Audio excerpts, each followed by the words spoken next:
नमस्कार दोस्तों, आप सभी का सूर्य टीचर एकेडमी में स्वागत है।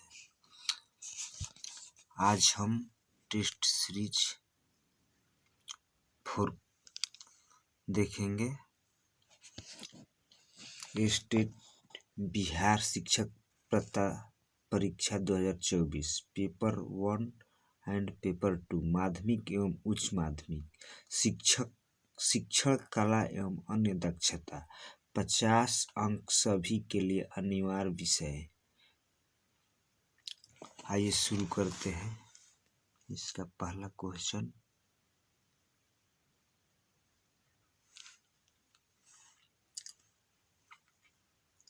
नैतिक मूल्यों के प्रति अध्यापक का क्या दृष्टिकोण होना चाहिए? इसका आंसर डी होगा। अध्यापक का दायित्व है कि वह स्वयं भी नैतिक हो एवं छात्रों को भी नैतिक बनाए। प्रश्न संख्या 2, एक उत्तम शिक्षण की विशेषता है। इसका आंसर डी होगा, उपयुक्त में से सभी। लोकतांत्रिक आदर्शों के प्रति अनुकूलन, निदानात्मक और उपचारात्मक, निर्देशात्मक। प्रश्न संख्या 3, प्रोजेक्ट एक समस्या मूलक कार्य है जो अपनी स्वाभाविक परिस्थितियों के अंतर्गत पूर्णतः को प्राप्त करता है। यह कथन है। इसका आंसर ए होगा, J.A. स्टीवेंसन का। प्रश्न संख्या 4, व्याख्यान विधि अत्यधिक उपयोगी सिद्ध होगी जबकि इसका प्रयोग निम्नलिखित परिस्थिति में किया जाए। इसका आंसर बी होगा, जब शिक्षक किसी सैद्धांतिक पक्ष की व्याख्या करना चाहते हो। प्रश्न संख्या 5,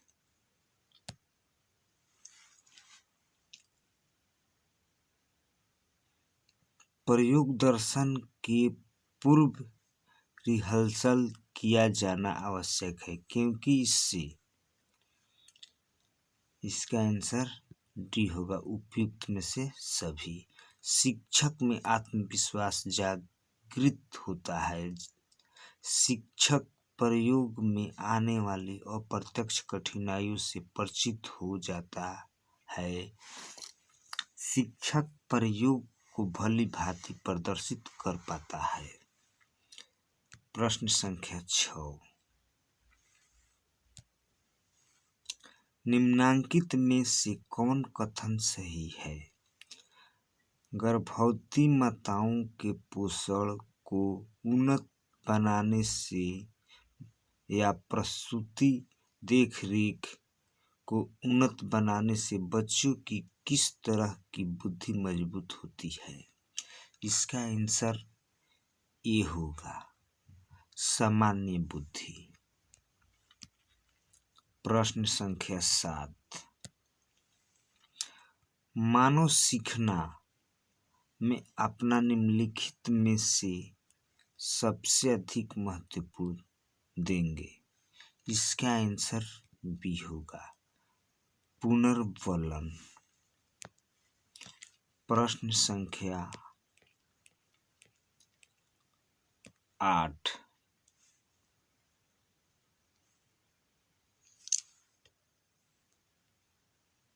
प्रश्न संख्या 8, परिहार सीखना के द्विकारक सिद्धांत में 2 कारक कौन सा है? इसका आंसर सी होगा, क्लासिकी अनुबंधन के नियम तथा साधनात्मक अनुबंधन के नियम। प्रश्न संख्या 9, सेगलीमैन के अनुसार प्रयोगात्मक परिस्थिति में प्राणियों में विषाद का एक मुख्य कारण होता है। इसका आंसर सी होगा, अर्जित निस्सहायता। प्रश्न संख्या 10। यह विश्वास है कि सीखने की प्रक्रिया में त्रुटि का होना एक आवश्यक कदम है ने शिक्षणकर्ताओं को उन्होंने पूर्णतः समाप्त करने की प्रविधियों को ढूंढने से रोका है। इसके फलस्वरूप एक नई प्रविधि बनाई गई है जिसके द्वारा अनेक निष्पादन की असफलताओं को समाप्त किया जा सकता है। इस प्रविधि को कहा जाता है। इसका आंसर बी होगा, दंतकार। प्रश्न संख्या 11। टालमैन का लोकप्रिय सिद्धांत। इसका आंसर ए होगा, प्रत्याशा सिद्धांत। प्रश्न संख्या 12। कक्षा में नया पाठ पढ़ाने से पहले शिक्षक को, इसका आंसर सी होगा, नए पाठ के बारे में बच्चों की रुचि और जिज्ञासा पैदा कर लेनी चाहिए। प्रश्न संख्या 13। आप विज्ञान के अध्यापक नहीं हैं। कक्षा की पाठ्य पुस्तक में एक पाठ किसी वैज्ञानिक के जीवन और उनकी वैज्ञानिक उपलब्धियों के बारे में है, तो ऐसी स्थिति में आप पाठ के संबंध में क्या करेंगे? इसका आंसर सी होगा, स्वयं उस वैज्ञानिक के जीवन और उनकी वैज्ञानिक उपलब्धियों के बारे में पढ़कर छात्रों को स्वयं वह पाठ पढ़ाएंगे। प्रश्न संख्या 14। संविधान में शिक्षा को किस सूची में सम्मिलित किया गया है? इसका आंसर सी होगा, समवर्ती सूची।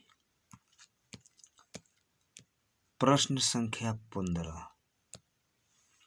ग्रामीण क्षेत्रों में अच्छी शिक्षा की व्यवस्था हेतु राष्ट्रीय शिक्षा नीति 1986 में जिला स्तर पर निम्नलिखित विद्यालयों को खोलने का संकल्प किया गया है। इसका आंसर सी होगा, नवोदय विद्यालय। खोलने का संकल्प किया गया है, तो नवोदय विद्यालय। प्रश्न संख्या 16। अध्यापक मुख्य रूप से किसके प्रति जवाबदेह होता है? इसका आंसर सी होगा, समाज तथा छात्रों के प्रति। प्रश्न संख्या 17। इकाई पाठ योजना को सफल बनाने के लिए अध्यापक को क्या करना चाहिए? 17 की डी, उपयुक्त सभी विभिन्न इकाइयों के बीच अंतः संबंध बनाए रखना चाहिए। इकाइयों को पुनः तत्वों में विभाजित करना चाहिए। हर इकाई की मूल्यांकन प्रक्रिया पूर्व निर्धारित होनी चाहिए। प्रश्न संख्या 18।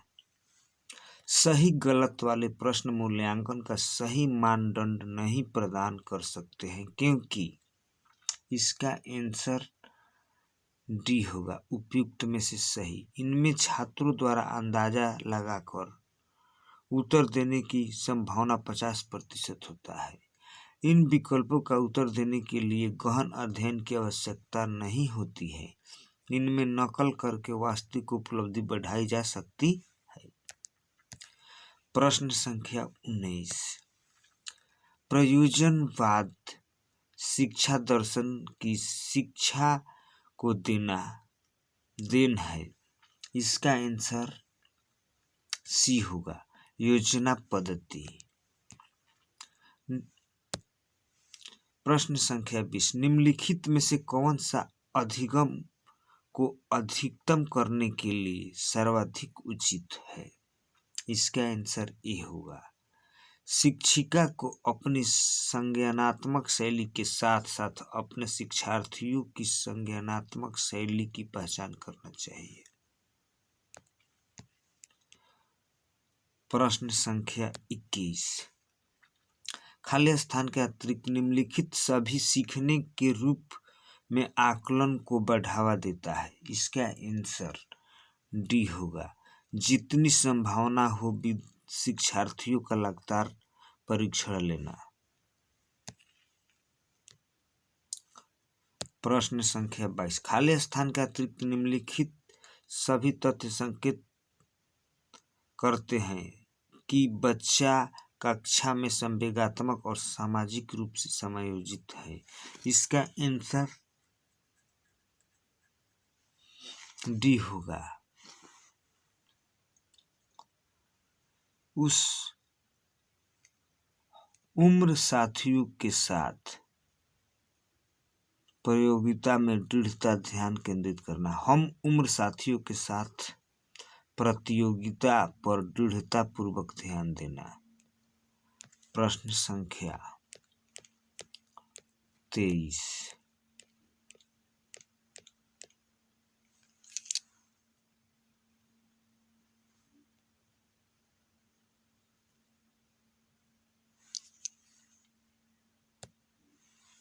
शिक्षार्थियों का आत्मनियमन खाली स्थान की ओर संकेत करता है। इसका आंसर डी होगा। अपने सीखने का स्वयं पर्यवेक्षण करने की उनकी योग्यता।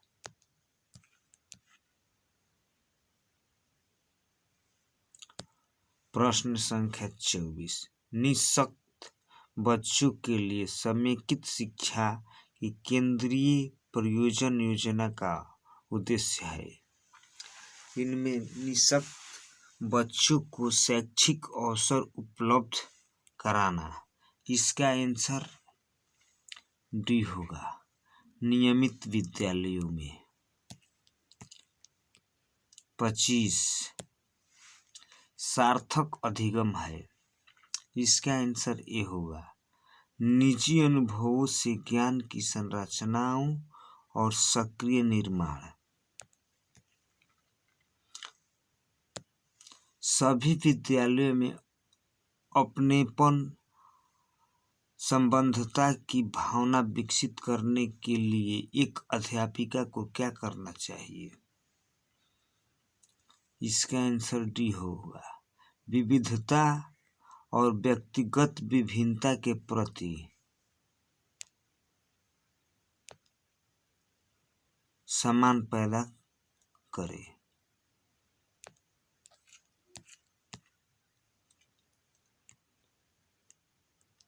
प्रश्न संख्या 27, निम्नलिखित में से कौन सा अधिगम के आकलन को उजागर करता है? इसका आंसर बी होगा। शिक्षक विद्यार्थियों की चिंतन प्रक्रियाओं पर ध्यान देने के अलावा उनके अवधारणात्मक समझ का भी आकलन करता है।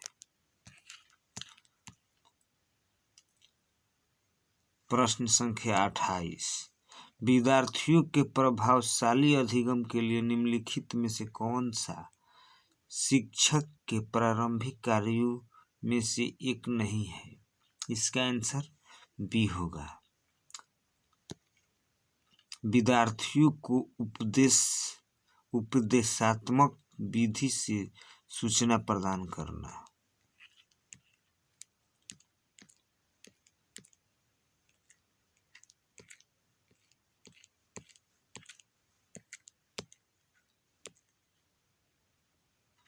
प्रश्न संख्या 29, निम्नलिखित में से कौन सा कथन भाषा और विचार के बारे में पियाजे और वाइगोत्स्की की दृष्टिकोण का सही वर्णन करता है?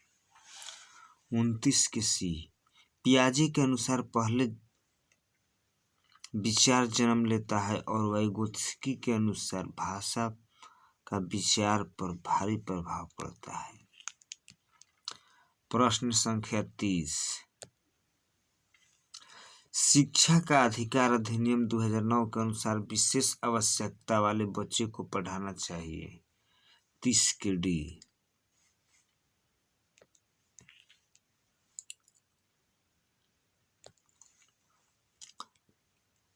समावेशी शिक्षा व्यवस्था में इस प्रावधान के साथ कि उसकी व्यक्तिगत आवश्यकताओं की पूर्ति की जा सके। प्रश्न संख्या 31। बुद्ध के जन्म का प्रतीक क्या है? इसका आंसर ए होगा, कलम और साड़। प्रश्न संख्या 32। कौन चंपारण सत्याग्रह से संबंधित नहीं थे? इसका आंसर सी होगा, जवाहरलाल नेहरू। वेनेजुएला के घास के मैदान को क्या कहते हैं? 33 के डी, लानोस।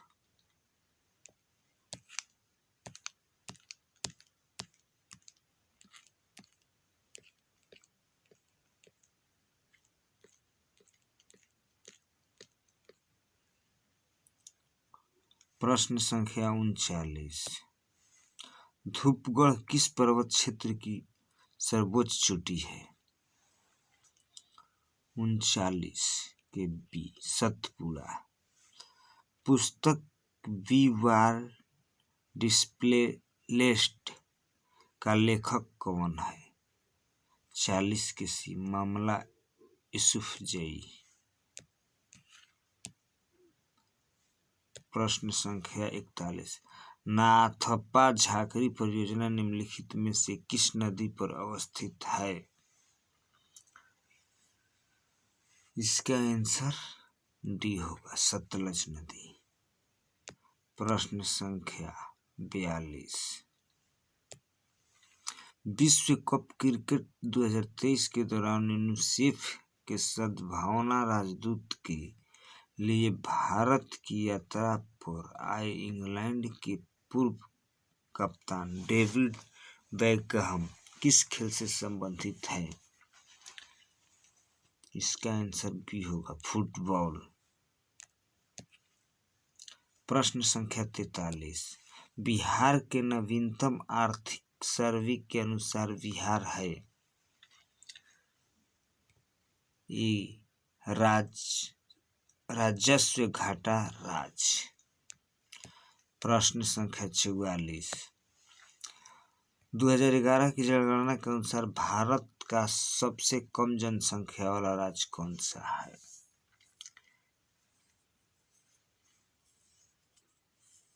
चौवालीस के बी, सिक्किम।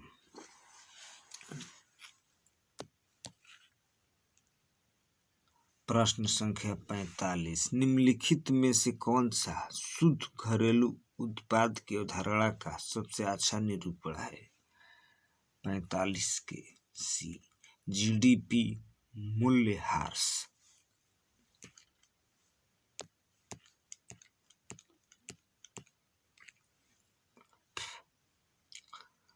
आप लोगों को ये वीडियो अच्छा लगे तो लाइक, सब्सक्राइब और शेयर जरूर कीजिएगा।